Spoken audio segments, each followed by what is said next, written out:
All right, tensions between Donald Trump and billionaire Elon Musk seem to have reached a breaking point, with the former allies staring into each other publicly.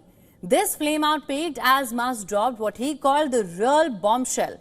In a post on social media platform X, Musk claimed that Trump is in the Epstein files, which is why the details and the findings of the investigation have not been made public. He suggested X users mark the post for future, adding that the truth will come out.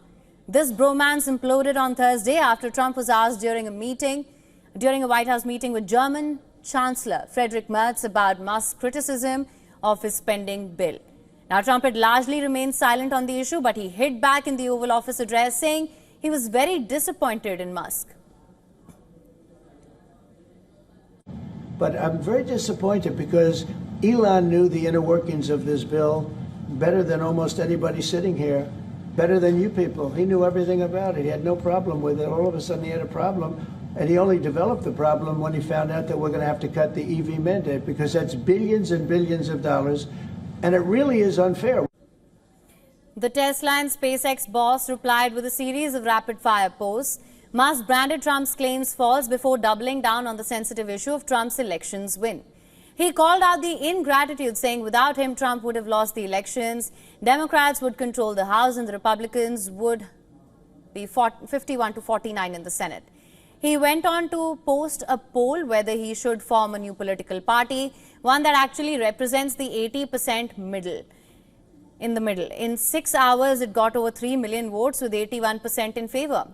The public feud comes after Musk last week officially left his government post, where he was tasked with rooting out excessive spending through Doge. Trump claimed that he was the one to ask Musk to leave and took away his EV mandate that forced everyone to buy electrics, and that made him crazy. As the spat escalated, Trump doubled down by threatening Musk's massive government contracts, including for launching rockets and for the use of Starlink satellite service. US media have put the value of the contracts at $18 billion. The US president said that the easiest way to save money in budget, billions and billions of dollars, is to terminate Musk's governmental subsidies and contracts.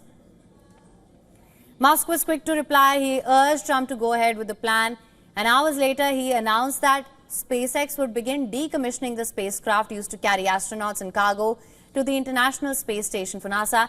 Later on, he then retracted that statement as well. Musk made the announcement in a post on X in response to a post which said, and I'm quoting here,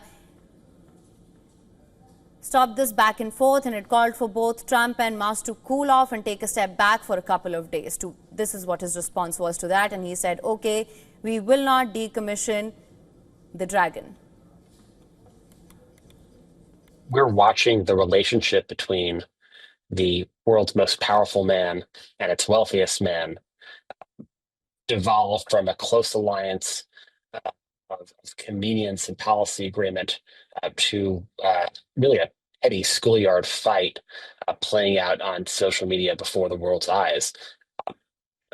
Just 5 or 6 days after Elon Musk was in the Oval Office being feted by President Trump as he was leading the administration after more than 100 days working, trying to cut government spending on behalf of Donald Trump, who he helped elect to the tune of more than $250 million. They are now firing off petty insults back and forth, threatening each other's interests. And it is hard to overstate just how significant that is, not just for the future direction of the Trump administration and the Republican Party, but also key elements of the American defense industrial sector. For latest news, download the WION app and subscribe to our YouTube channel.